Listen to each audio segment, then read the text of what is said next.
따라합시다. 다시 수치를 당하지 말자.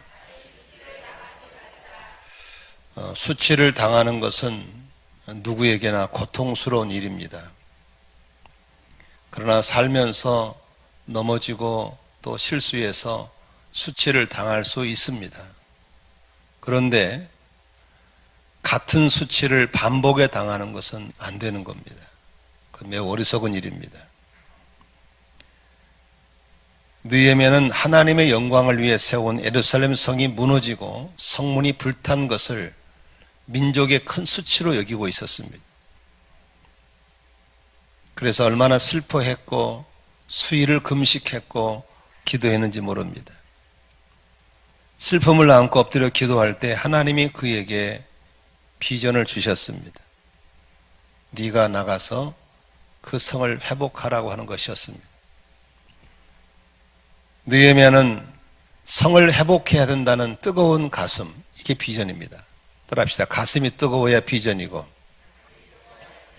그 일을 위해 사람은 죽을 각오를 하는 것이 사명입니다.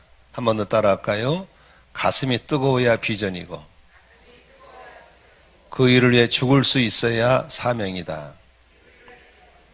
그는 하나님 앞에 회복을 위해 기도할 때 제일 먼저 그런 어려움을 가져온 하나님과 나 사이의 장애물들을, 죄들을 회개하기 시작했습니다. 내가 지은 죄를 회개했고 민족이 지은 죄, 조상이 지은 죄를 회개하면서 하나님과 나 사이에 가로막힌 죄들을 정리하기 시작했습니다. 몇 날을 며칠을 하나님께 기도할 때 하나님께서는 그에게 이렇게 성을 회복하면 되겠다, 이렇게 무너진 자존심들을 회복하면 되겠다는 청사진들을 주시기 시작했습니다. 지난주에 말씀드린 것처럼 하나님께 엎드려 기도하면 하나님의 시간과 내 시간이, 하나님의 계획과 내 계획이 일치하는 시간을 갖게 될 줄로 믿습니다. 그러므로 기도를 많이 함으로 하나님의 뜻이 이루어진 것처럼 땅에서도 이루어지는 응답을 받게 될 줄로 믿습니다.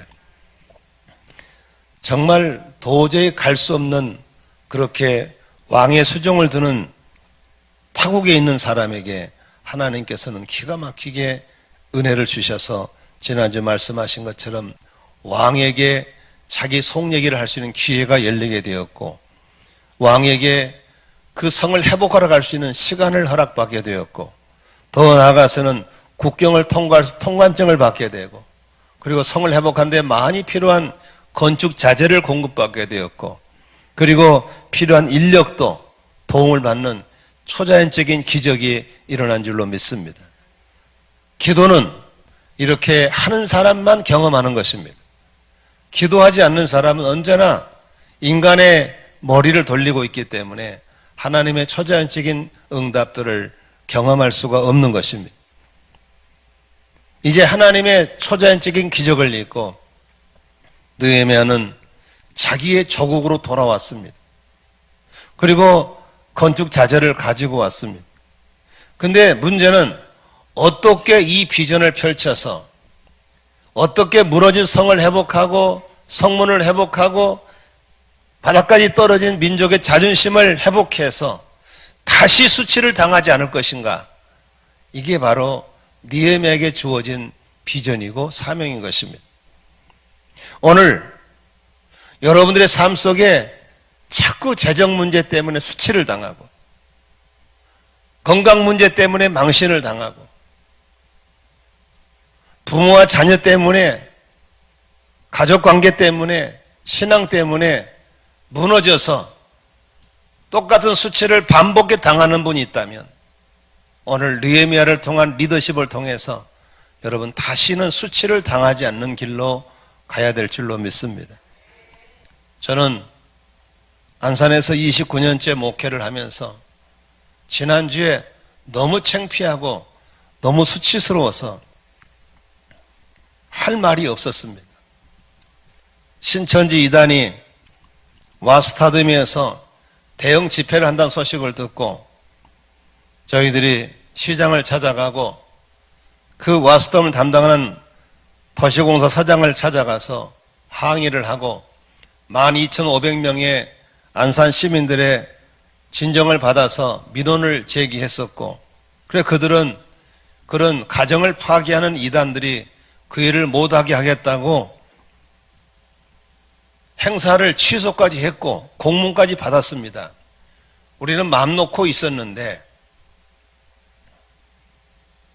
행사 하루 전 저녁 6시 반에 전격적으로 다시 허가를 해줘 버려서 그 다음날 버스가 100몇십 대가 밀고 오고 전국의 신천지가 수만 명이 몰려와서 흰옷을 입고 광란의 잔치를 벌이는 걸 보면서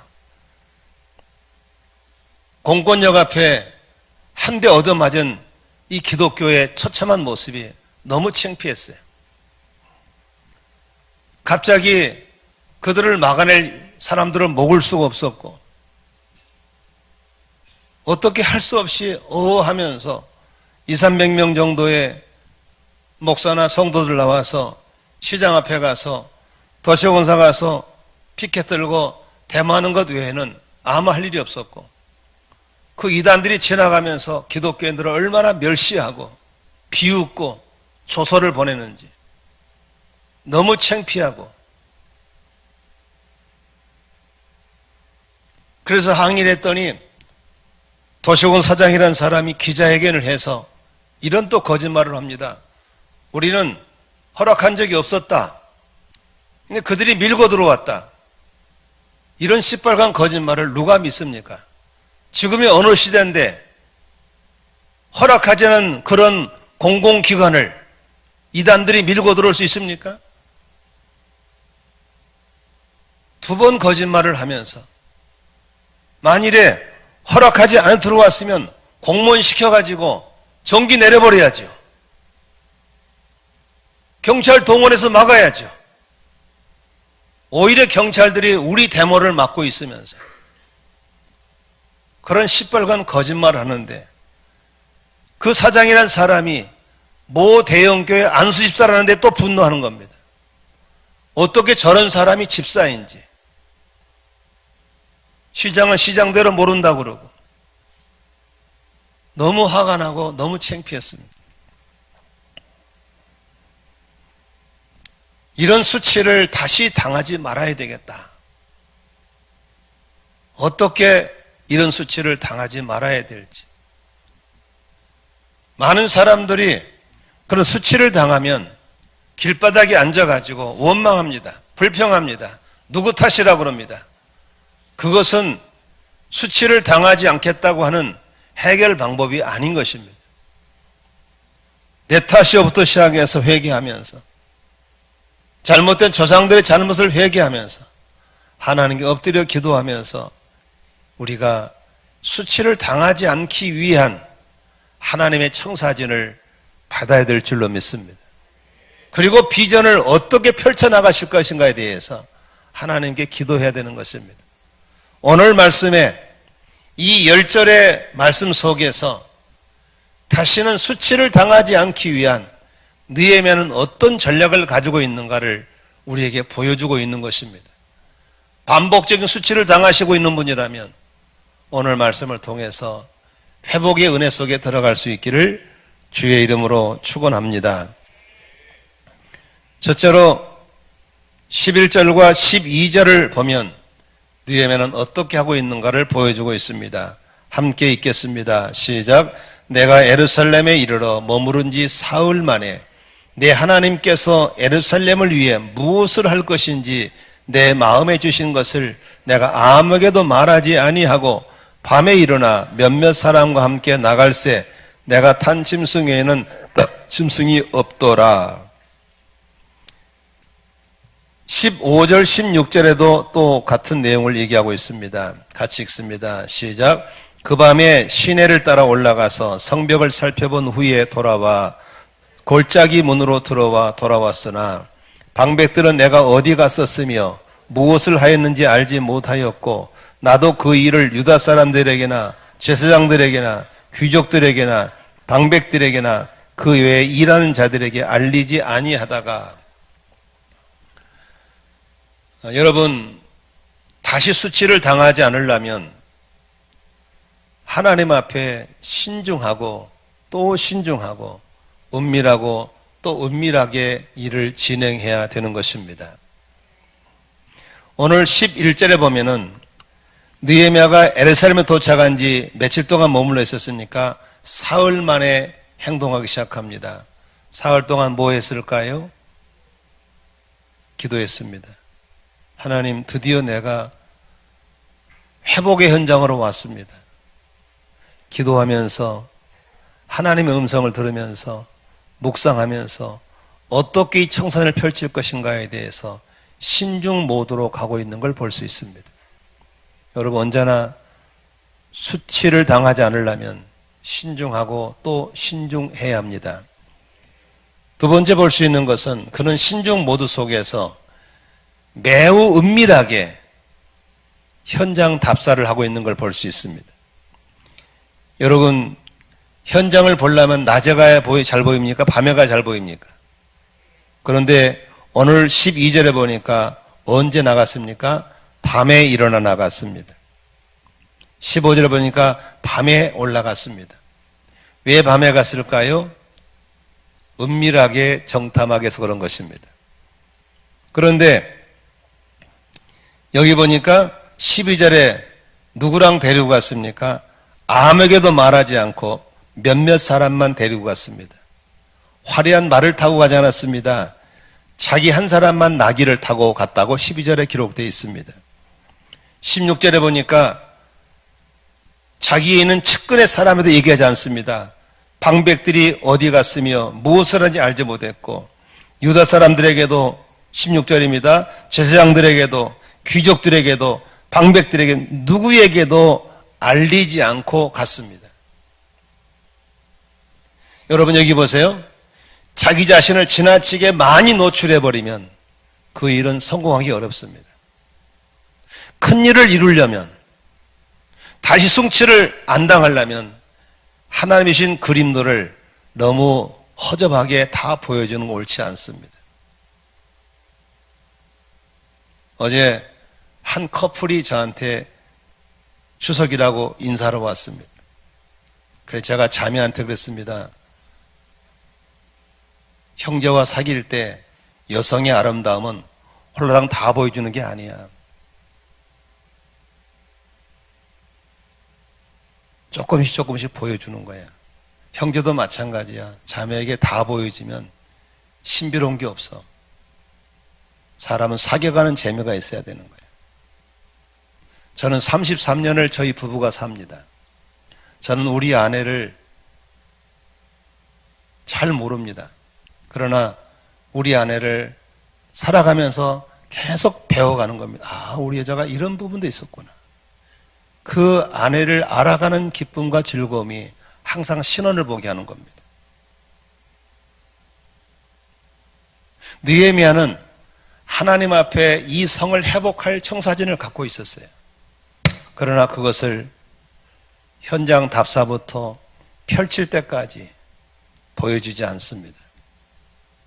은밀하게 답사하고 조용하게 답사하고, 그리고 이것을 어떻게 풀어낼 것인가에 대해서 하나님께 지혜를 구하는 매우 중요한 신중 모드를 갖고 있는 것입니다.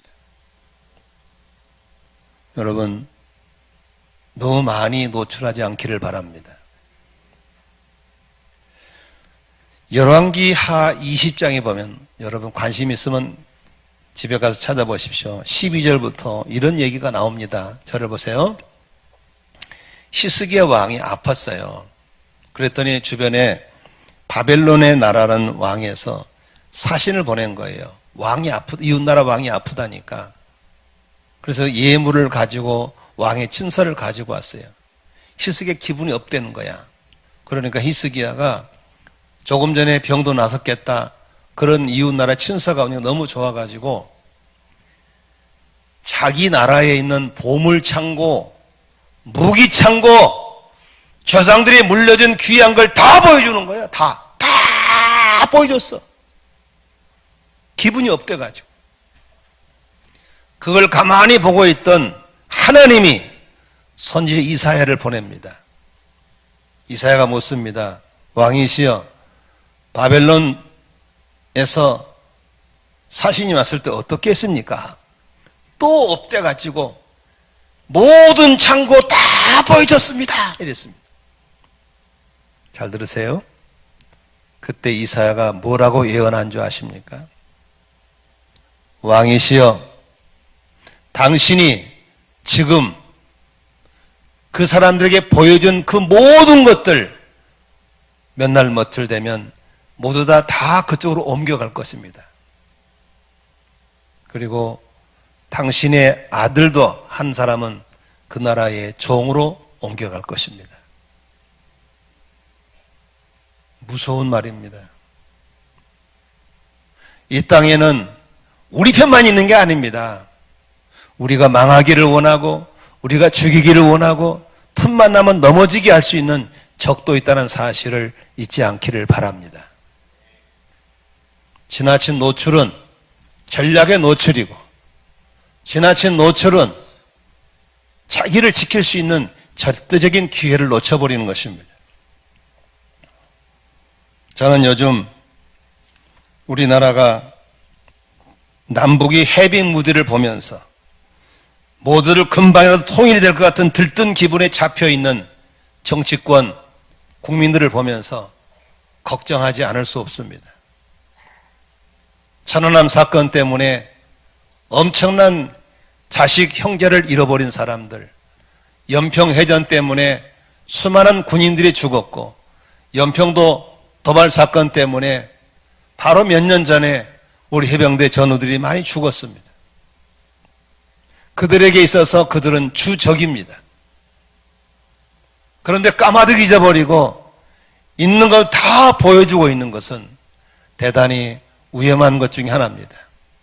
또다시 수치를 당하지 않으려면 상대방이 벗지 않은데 내가 옷을 벗는 것은 매우 어리석은 일인 것입니다. 지혜롭게 접근하도록 우리가 기도해야 될 줄로 믿습니다. 왜냐하면 그 동네는 김일성, 김정일, 금정은 3대가 적화 통일이라는 야욕을 버리진 적이 없습니다. 그들은 목적을 위해서라면 거짓말하는 것을 두려워하지 않는 사람이기 때문에 우리는 조심스럽게 또 조심스럽게 우리는 한 올 한 올 풀어나가야 될 줄로 믿습니다. 우리는 신약교 회복이라는 대명제 아래 가정교회를 정착해가면서 목장들이 행복해가고 성들이 삶 공부를 통해서 변화되어가는 그런 행복한 속에 있습니다. 그러나 잊지 말아야 될 것은 그렇게 마냥 잘되고 좋아라고만 할 게 아니라 우리 주변에 이 교회가 망하기를 바라고 이 교회가 문 닫기를 바라고 목사, 장로, 권사, 집사가 타락하기를 바라는 무당들이 이 교회 주변에 200m 이내에 20곳이 넘는 무당들이 잠도 안 자고 기도하고 있다는 사실을 잊어서는 안 될 줄로 믿습니다. 장로님들이 그렇게 마냥 누워있으면 무당들이 기도 응답받다고 좋아하는 것입니다. 바로 뒤편에 우리 교회 직선거리로 50m 이내에 민속 불교 백화점 또 잔을 펴고 있습니다.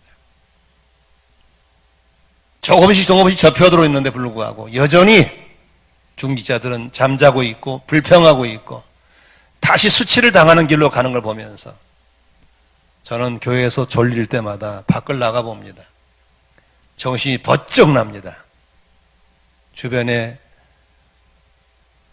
이 교회가 문 닫기를 그렇게 원하는 자들이 저렇게 많다는 사실을 보면서 그렇게 시간만 나면 졸고 있고 불평하는 사람들을 내가 보호해야 되는데 내가 마지막 보루인데 다시 수치를 당하지 않기 위해서 교회가 영적인 바람이 들리고 나니까 복잡해지더라고요. 목사도 장로도 없고 서로 으르렁거리고 교인들 빠져나가고 불평하고 무섭더라고요. 다시 수치를 당치 않기 위해서 은밀하게 조심스럽게 깨어서 우리의 하나님의 비전의 청사진을 펼쳐나가야 될 줄로 믿습니다. 새로 집을 샀다고 새로 차를 샀다고, 새로 취직을 했다고, 좋은 학교 진학을 했다고, 모든 것이 만사형통하다고 긴장 풀면 안 될 줄로 믿습니다. 왜?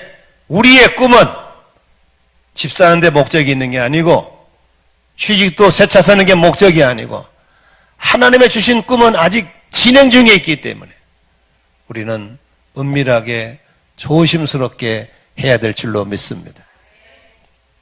너무 쉽게 허전하게 다 까발세로 다니면, 다 벗어버리면 끝장난 겁니다. 느헤미야는 왜 밤중에 갔을까요? 왜 주변 사람 얘기하지 않고 갔을까요?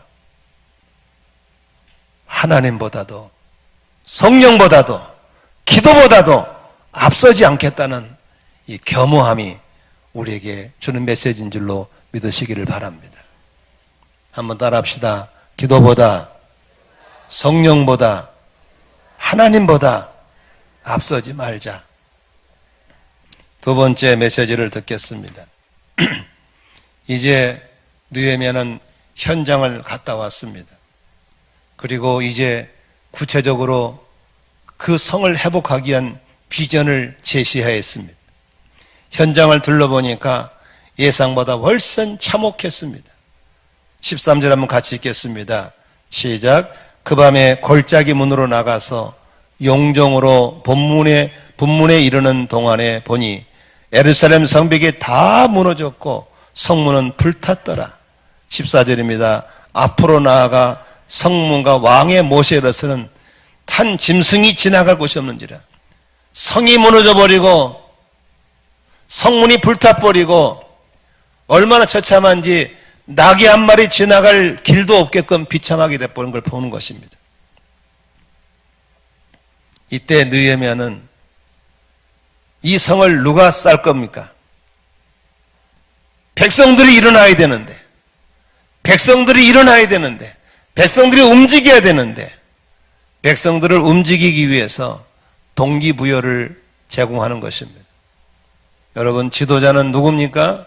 사람들을 움직일 줄 아는 사람이 지도자인 줄로 믿습니다. 지도자는 사람과 함께 일하는 사람이 지도자입니다. 나는 교회 직분자들, 교회 성도 보면은 혼자는 열심히 잘해요. 그러나 사람같이 못해요. 그 사람은 노동자이지 리더는 아닌 것입니다. 워커이지 리더는 아니에요. 사람과 함께 일하는 사람, 동기부여를 주어서 함께 움직이는 사람, 그 사람이 리더인 줄로 믿습니다.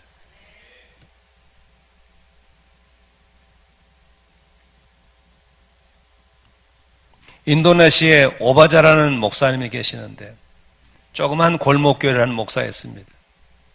이분이 근데 저 남미의 아르헨티나의 보고타라는 지역에 가서 세미나를 갔는데 영어도 짧고 그 나라 말을 잘 못 알아듣으니까 은혜를 못 받았는데 딱 한 문장에 이 사람이 눈이 뜨였어요. You will be a leader. 당신도 리더가 될 수 있다라는 그 한마디. 그래서 그걸 그대로 써가지고 와가지고 써붙여놓고 교회에다가 걸어놨어요. 당신도 리더가 될 수 있다. 그래서 성도들 모두 속에 당신도 리더가 될 수 있다라고 하는 것을 심기 시작했어요. 그랬더니 성도들이 다 그 속에 있는 리더의 기성을 캐내는 겁니다. 리더는 일하는 사람이 아니라 다른 사람과 함께 일할 줄 아는 사람입니다. 아멘이시죠? 목자도 마찬가지입니다. 혼자 통반장 다 하는 목장은 절대 안 됩니다. 사람들이 일하게 하는 동기부여를 줘야 됩니다. 오늘 느헤미야는 어떻게 백성들을 깨웁니까? 중요한 몇 가지 단어를 좀 살펴보십시다. 오늘 이 성경에 보시면 17절에 아주 중요한 말을 합니다. 후에 그들에게 이르기를, 따라합시다. 우리가 당한 공경은, 무슨 말을 씁니까? 우리라는 말을 씁니다. 많은 사람들은 나 아니면 돼라는, 나만 아니면 돼라는 그런 극단 이기주의에 빠져 있습니다. 여러분, 한 배 탄 사람인데 배가 구멍이 들어 물이 들어오는데 내가 탄 방에 물이 안 들어서 삽니까? 죽는 거예요. 한 배 탄 운명이에요. 이게 바로 민족의 공존 공성인 걸 믿으시기 바랍니다. 그런데 많은 사람들이 이기주의에 빠져서 나만 아니면 돼라고 빠져 있어요. 나라가 망해가는데, 교회가 무너지고, 길가에 밟혀서 비참하게 되어가는데 우리 교회만 아니면 돼라는 생각을 하면 안 되는 겁니다. 한국교회는 우리 교회이고 이 도시는 우리 도시고, 아멘이시죠? 너무 화가 나서 안산의 큰 대형교회 목사에 제가 전화를 했습니다. 목사님이 이 도시에 와서 이렇게 큰 교회를 이루셨지요. 모두가 존경하고 훌륭하게 생각합니다. 그러나 기독교가 이렇게 비참하게 밟히고 있고 공건히 뒤통수를 얻어맞고 있는데 목사님 교회만 괜찮다고 있으면 됩니까?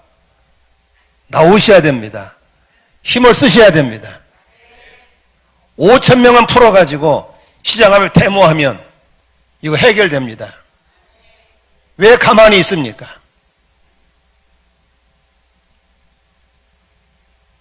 그 목사님 하시는 말 죄송합니다. 앞으로는 열심히 참석하겠습니다. 너무 화가 났어요. 우리라는 말을 써야 되는 겁니다. 우리 교회입니다. 여러분, 나라 망하면은 밖에 나가보세요. 가장 비참한 게 난민들입니다. 나라가 이만큼 되니까 나가면 대우받는 겁니다. 아멘이시죠? 우리 교회 문제 없어요. 그러나 수많은 교회가 지금 난립니다. 우리 교회 괜찮다고 괜찮은 게 아닙니다. 한국교회 어려움이 바로 나의 어려움인 걸 믿으시길 바랍니다. 바로 느헤미야는 백성들을 깨울 때 우리라는 말을 쓰는 겁니다. 우리 모두 이기주의에서 나오셔서 공동체에 관심을 갖기를 바랍니다. 죽이 작은 자가 아프면 나도 아픈 겁니다.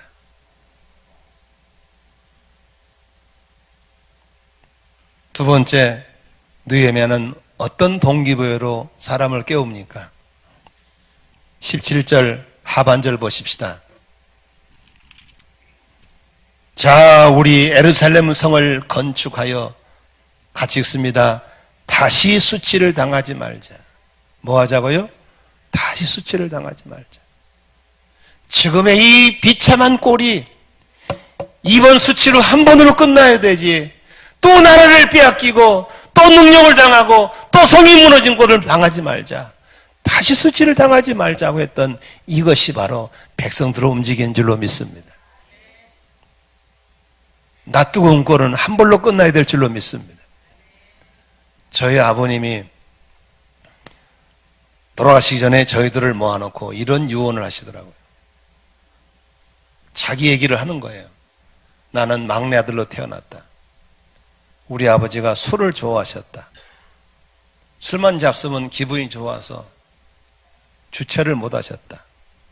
어느 날 술 잡수시고 남의 빚 보증을 섰는데 빚쟁이가 도망가 버리니까 그 빚 받으러 온 사람이 들에 피는 곡식까지 다 걷어가고 밥그릇 다 가져가고 아무것도 없어서 장가를 갈 수가 없었다.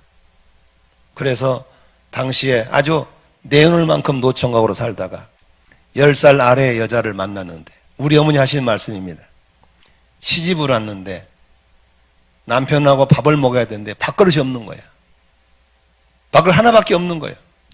그것도 처가살이 집에서, 처갓집에서 한쪽에 뒷방에서 밥을 해먹는데, 그래가지고 밥그릇이 없으니까 남편 먼저 밥 해주고 부인은 기다렸다가 남편이 먹은 다음에 밥을 담아 먹어야 되는 정도로 가난했다는 겁니다. 그래서 우리 아버지가 결심했답니다. 저 술은 왼수다. 내가 절대 술을 안 먹으리라. 그리고 절대로 빚 보증은 안 서주리라. 그게 우리 집에 내려온 유언이었습니다. 저는 우리 아버지하고 살면서 단 한 모금도 알코올을 남긴 거 본 적이 없습니다. 열심히 살아서 재산을 뭐 살만하니까 이 사람 저 사람 빚 보증 써달라고 계속 옵니다. 그 고비를 다 넘기면서 절대로 빚 보증 쓰는 걸 본 적이 없습니다. 왜 그럴까요? 다시는 수치를 당하지 말자고. 다시는 수치를 당하지 말자고.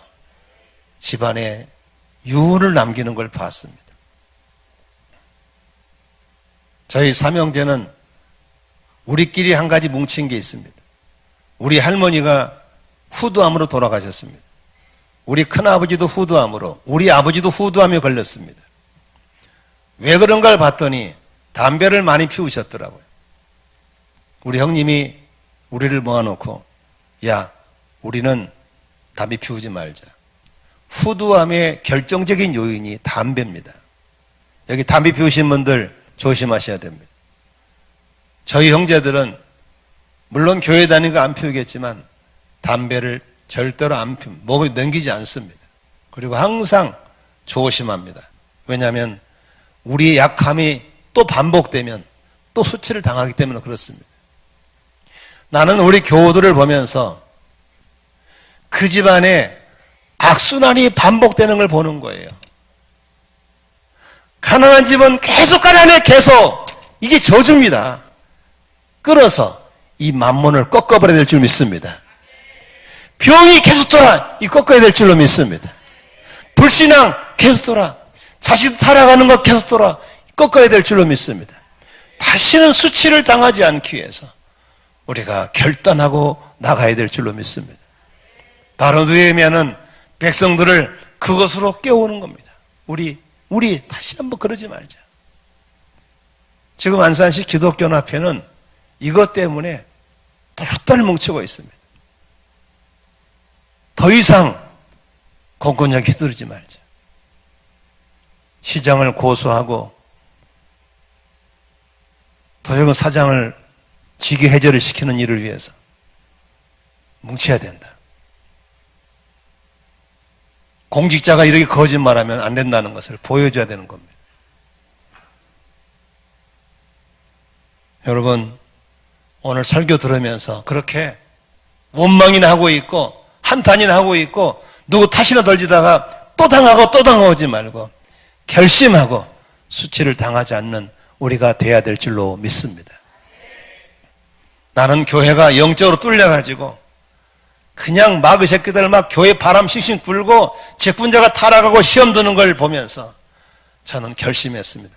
얼마나 고통스럽고 얼마나 힘든지 하나님, 내가 이런 꼴은 절대로 더 이상 보지 않겠습니다. 졸다가도 정신을 번쩍 차립니다. 안 됩니다, 주님. 내무너지면 다 무너집니다. 저는 요새 일이 많아서 집에서 잠자는 것이 일주일에 이틀밖에 못 잡니다. 거의 집에 못 들어갑니다. 입이 부르트고 힘들어요. 그러지만 내가 무너지면 다 무너지기 때문에 기를 쓰고 이겨나가는 겁니다. 왠지 아시죠? 다시는 내가 그런 꼴을 안 당합니다. 시험 드니까 장로건 권사건 집사건 아무 소용없더라고요. 그냥 날아가더라고요. 비닐하우스에 바람 뚫리면 다 날아갑니다. 이번에 망쿠시라는 태풍이 불었는데 중국의 고층 빌딩, 유리 빌딩인데 바람 쫙 들어가니까 그 건물의 유리창이 다 날아가 버리더라고요. 이야, 무섭더라고요. 시험은 들어오면 안 되는 겁니다. 시험 들기 전에 깨어있기를 주의 이름으로 축원합니다. 다시는 수치를 당하지 말아야 됩니다. 세 번째로 느헤미야는 어떻게 사람들을 깨웁니까? 여기 간증을 하고 있는 걸 볼 수 있습니다. 18절 한번 읽어볼까요? 어떤 간증하는지. 시작. 또 그들에게 하나님의 선한 손이 나를 도우신 일과 왕이 내게 이런 말씀을 전하였더니 그들의 말이 일어나 건축하자 하고 모두 힘을 내어 이 선한 일을 하려 하매 사람들을 움직일 때 느헤미야는 간증을 사용하고 있습니다. 하나님이 나를 이렇게 도와주셨습니다. 내가 기도했더니 이렇게 왕이 나에게 이런 말을 했습니다 라고 간증할 때 사람들이 움직이는 겁니다. 누가 그러더라고요. 나처럼 정리정연한 설교 10편보다도 성도들이 만난 하나님 간증 한 편이 훨씬 낫대요. 우리 교도 앞으로 늘 간증녀를 찾아서 간증을 시키려고 합니다. 제 설교보다 간증 5분이 훨씬 낫는 거예요. 사람 움직이는 간증이에요. 여러분 전도할 때도 간증하기를 바라고 여러분이 간증을 듣는 자가 간증하는 자로 바뀌어지기를 주의 이름으로 축원합니다. 아멘. 며칠 전에 어떤 목사님이 생일을 맞았다고 그래서 친하게 지난 목사님들 몇 분이 부부가 모여서 식사를 했습니다. 근데 그 목사님이 우연히 그런 말을 해요. 자기 교회에 참 어렵게 사는 장로 한 분이 있었대요. 근데 최근에 그렇게 잘 된데 복을 받고 형통하고 그래서 불러다 물어봤더니 장로님 내가 장로님을 너무 잘하는데 그렇게 어렵고 안 되던 가정이 왜 이렇게 잘 됩니까? 비결이 뭡니까? 그랬더니 별것 아니에요. 좀 가르쳐 달라고. 그래서 목사님이 장로님 모시고 밥을 사줘가면서 사정했더니 비결을 가르쳐 주더래요. 그 비결을 듣는 순간에 이걸 우리 교인들을 가르쳐 줄까 말까 생각하게 됐어요. 가르쳐 줄까요 말까요? 에? 근데 거의 그렇게 안 할 것 같아가지고 일부도 구리한다고 했거든요. 가르쳐 줬는데 모르겠어요. 2부도 그 간증을 듣기를 원하시면 한번 아멘 해봐요. 아멘은 거짓말 같던데. 정말 여러분 좀 잘 되기를 원하시면 아멘 하십시오. 그 장로님이 이런 간증을 하시더래요. 그게 장로니까 뭐 오래 다녔으니까 다 알잖아요. 그분이 조그만 중소기업을 했는데 사업이 어려워져 가지고 빚을 잔뜩 졌대요. 그래가지고 빚쟁이가 8명이 몰려다니는 거예요. 도저히 갚을 능력이 없으니까 가족들 놔두고 몰래 기도원으로 도망가 버렸어요. 그 장로님이. 그래가지고 갈멜산 기도원에 가가지고 숨어서 있는 거예요. 몇 날 며칠을 기도원에서 밥상 먹고 기도원에서 집회 참석하고 그저 기도하는 것, 기도원에는 있을 곳이 없는 거예요. 그런데 여러분 그렇게 기도원에서 기도하는데 기적이 일어났어요. 무슨 기적이 일어났냐면 그 기도원에 참석한 사람 중에서 옛날에 자기 돈 때문에 사람 만난 거야. 그래서 그 사람이 감동을 받아가지고 640만을 갖고 온 거예요. 현찰을. 얼마를 갖고 왔다고? 아니 빚쟁이가 도망다니다가 현찰이 생기니까 얼마나 좋았겠어요. 별 생각이 다 든 거예요. 와, 이 돈으로 뭐도 사고 하여간 용도가 막 생기는. 그래서 이렇게 쓸까 저렇게 쓸까 좋아서 어쩔 돈을 두고 줄 모르는데 하나님이 찾아오신 거예요. 야, 너 어차피 망했는데 그것으로 빚 갚을 수 있는 것도 아닌데 하나님께 바치면 안 되겠냐 그런 마음 들어요. 그래서 그랬대요. 하나님 안 됩니다. 이 돈이 어떤 돈이 되고 못 바칩니다. 근데 하나님이 계속 찾아오는 거야.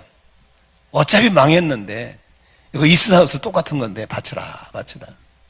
그래서 할 수 없이 하나님의 강권을 따라서 그냥 기도원 재단에다 올렸대요. 올려놓고 한없이 울었대요. 하나님 너무하셔서 울고 뭔가 바치셔서 울고 망해서 울고 아무튼 막 울었대요. 몇 날 며칠을 울고 있었는데 그 빚쟁이들이 드디어 여기 숨어있는 걸 알게 돼가지고 찾아왔어. 빚쟁이들이 8명이. 그래가지고 더 숨어있을 수 없어가지고 내려왔는데 빚쟁이들이 하는 말이 내려와서 집에서 살면서 부지런히 벌어서 갚으라고 그러더래요. 그래서 풀려가지고 그때부터 빚쟁이들의 보호 속에서 열심히 일을 하는데 하는 것마다 잘 되는 거예요. 하는 것마다. 그래서 빚 다 갚아버리고 지금 사는데 지금도 계속 오늘도 계속 하는 것마다 잘 되는 거예요. 그때 그 목사님이 그런 얘기 하더라고. 무슨 복을 받기 전에 무엇을 헌신했는가를 생각해 보라는 거예요. 옥합을 깨야 돼요. 많은 사람들은 옥합 깨지지 않고 복 받으려고 그래요. 삶의 우선순위가 안 바뀌었어요. TV 보고 스마트폰을 시간마다 성경 읽을 시간이 없어요. 피곤해서 기도를 못 하겠대요. 바쁘게 성경 못 보겠대요. 아니에요. 신앙생활은 우선순위가 바뀌어야 될 줄로 믿습니다. 이 간증이 움직이는 거예요. 이 간증. 그래서 내가 이 간증을 안 하려고 했던 이유는 그렇게 헌신할 분이 별로 없어요. 우리 성도들은. 안 해요. 다 인색하고 교회도 10분만 일찍 와서 기도하면 얼마나 좋겠어요. 땡 하면 들어와요. 그리고 보통 예배 시작돼서 들어온 사람들이 보통 15명 된대요. 다 늦게 와요. 이렇게 주님께 인색하시면서 무슨 은혜가 오겠어요? 헌신하기를 주의 이름으로 축원합니다. 헌신은 그렇게 목돈 내는 게 중요한 게 아니에요. 10분만 일찍 오세요. 말씀을 읽으세요. 기도하세요. 이런 작은 헌신부터 주 앞에 나의 옥합을 깨기 시작할 때 하나님이 그들에게 영혼이 잘 되고 범사가 잘 되고 강건한 복을 주실 줄로 믿습니다. 아멘이시죠? 은혜는 그렇게 오는 거예요. 무엇을 받으려 생각하지 말고 무엇을 헌신했는가를 돌아보면 금방 알 수 있어요. 느헤미야는 백성도 움직일 때 간증하잖아요. 하나님이 나를 형통하겠다. 왕이 나한테 이렇게까지 말했다. 그러니 우리 한번 이 성을 회복해보자. 백성들이 그 말 듣고 움직이기 시작하는 거예요. 할렐루야. 여러분 아름다운 비전을 선포하셔서 가족이 움직이기를 바라고 우리 목장에서 같이 움직이기를 바라고 교회와 교사들이 움직이기를 바라고 사람들이 함께 움직여야 될 줄로 믿습니다. 혼자 하는 게 아니에요. 지치는 거예요. 가족 모두가, 목장 모두가, 우리 공동체 모두가, 안산시 모두가, 할렐루야. 안산의 기독교인들이 같이 움직여야 되지. 몇몇나 피켓 두고 뛴다고 시장에 움직일 사람들이 아니에요. 정치인들은 표가 우상이기 때문에 뭉쳐야 돼요. 아멘이시죠? 우리 모두 이제 아름다운 비전을, 은밀하게 세운 비전을 과감하게 움직여서 수많은 사람이 함께 움직일 수 있기를 주의 이름으로 축원합니다. 이 동네 무당조처럼 마찬가지죠. 똘똘 뭉쳐서 같이 기도하고 예배하고 기도하면 무당들이 떠나갈 줄로 믿습니다. 동네가 바뀔 줄로 믿으시기를 바랍니다. 마지막 세 번째로 꼭 알으셔야 할 게 있습니다. 그 비전을 성취하려면 반드시 뜻밖의 장애물이 생깁니다. 오늘 19절에 어떤 장애가 볼까요? 같이 읽습니다. 19절에 시작. 호른 사람 산발락과 종이었던 암몬 사람 도비야와 아라비아 사람 게셈이 이 말을 듣고 우리를 업신여기고 우리를 비웃어 이르되 너희가 하는 일이 무엇이냐? 너희가 왕을 배반하고자 하느냐 하기로.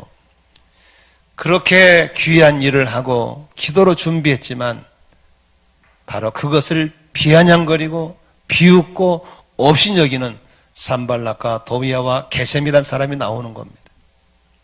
여러분, 여러분이 무슨 뜻깊은 일을 하려고 그러면 만사형통이 없습니다. 항상 뜻밖의 장애물이 나온 걸 아셔야 됩니다.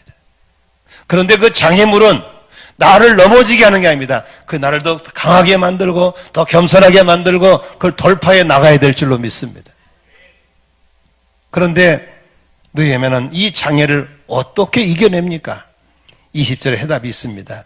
같이 읽습니다. 20절 같이 시작. 내가 그들에게 대답하여 이르되 하늘의 하나님이 우리를 형통하게 하시리니, 할렐루야, 하늘의 하나님이 우리를 형통하게 하시리니 그의 종들인 우리가 일어나 건축하느니와. 느헤미야는 환경을 보지 않았습니다. 사람 보지 않았습니다. 하늘의 하나님이 나를 도와주기 때문에 잘 될 수 있다라고 믿었던 것입니다. 민수기 13장 14장 요새 읽고 있죠? 거기 보니까 뭐가 나옵니까? 모세가 40년 광야길을 거쳐서 가나안 땅 들어가기 전에 정탐꾼을 보냅니다. 12지파에 12명을 보냅니다. 40일 동안 보냅니다. 똑같은 환경을 똑같은 계단 갔다 왔는데 결과 보고는 다릅니다. 10명은 부정적인 말을 하고 악평을 하고 난리가 났습니다. 여호수아 갈렙만 긍정적인 말을 하고 호평을 합니다. 왜 그렇습니까? 같은 곳에 같이 보고 하는데 어떤 눈으로 보느냐에 따라서 부정적, 긍정적, 악평, 호평이 갈라져 버린 것입니다. 많은 사람들이 장애물 앞에 앉아서 불평하고 원망과 좌절한 이유는 눈이 잘못된 겁니다. 나는 여러분들이 믿음의 안경을 쓰시기를 바랍니다. 하나님의 약속을 통해 보시기를 바랍니다. 그러면 보이는 겁니다. 산발락과 도비아는 정치적인 목적으로 그들을 비아냥거리고 업신여겼지만 느헤미야와 백성들은 그것이 주눅들지 않고 하나님이 함께 하심으로 형통하게 할 것이고 하나님의 선한 손이 나를 도울 것이기 때문에 잘 될 수밖에 없다는 믿음을 가지고 밀고 나간 걸 믿으시기를 바랍니다. 우리가 하는 가정교회 사역, 우리가 하는 이 동네를 복되게 하는 사역, 우리가 하는 이 정말 너무너무 이상한 집안, 이 집안을 믿음의 가문으로 만들어가는 사역들, 우리 교회들은 대부분 1대 믿음, 2대 믿음입니다. 전부 다 가정 선교사들이에요. 내가 무너지면 집안이 무너져버리고 내가 서면 천대까지 일어설 그런 가문이 바로 우리 손에 있는 걸 믿으시길 바랍니다. 그렇다면 어떻게 해야 됩니까? 믿음의 눈을 써야 됩니다. 약속을 붙잡아야 될 줄로 믿습니다. 제1교회 고은 목사님이 이런 말씀을 하시더라고요. 본인이 고등학교 때 예수 믿다가 폐병이 걸렸대요. 근데 아무도 안 믿는 집이 자기가 믿으니까 다 주변에서 이 새끼야 네가 예수 믿으니까 망한다는 둥 뭐 그러니까 병 걸렸다는 둥 막 그런 거예요. 근데 그 집에 고모가 예수를 믿어요. 고모가 하는 말이 너 무너지면 다 무너진다. 네가 반드시 잘 돼서 하나님 살아계심을 나타내야 된다. 그러면 네 집도 다 산다. 그래서 아주 기를 쓰고 정신을 차리고 열심히 기도하고 열심히 믿음 생활해가지고 저렇게 훌륭한 목사님 되시고 큰 교회 이루시고 사이가 목사님 되시고 아들도 훌륭한 사람이 되고 아멘이시죠. 여러분 우리 앞에 장애물이 있을 수 있습니다. 우리를 업신여길 수 있습니다. 우리를 비아냥거릴 수 있습니다. 그 환경이 굴하지 말고 약속을 붙잡고 하나님이 함께 하심으로 반드시 잘 될 걸 믿고 장애물은 뛰어넘는 게 장애물이지 주저앉으면 안 될 줄로 믿습니다. 할렐루야. 우리 가정교회 앞으로도 또 장애물 올 수 있습니다. 여러분 믿음 행진에 장애물 올 수 있는 것입니다. 장애물을 돌파해 나가시기를 주의 이름으로 축원합니다. 말씀 정리하겠습니다. 무너짐으로 황폐해진 나의 삶의 부분은 어디입니까? 상한 갈대를 꺾지 아니하시고 꺼져가는 심지를 끄지 아니하시는 하나님은 지금도 우리에게 회복을 명하신 줄로 믿습니다. 나의 삶의 황폐한 곳을 찾아 회복의 비전을 세워나가시길 바랍니다. 무너진 한국교회 앞에, 우리를 개독교련 앞에, 만일은 소금된 한국교회 앞에 우리는 다시 한번 회복을 하라고 사명을 주신 것입니다. 어떻게 하면 다시 수치를 당하지 않게 될 것인가? 자꾸만 반복되는 질병, 반복되는 가난, 반복되는 분쟁들을 어떻게 막을 수 있을 것인가? 신중하셔야 됩니다. 아멘이시죠? 신중하고 또 신중해야 됩니다.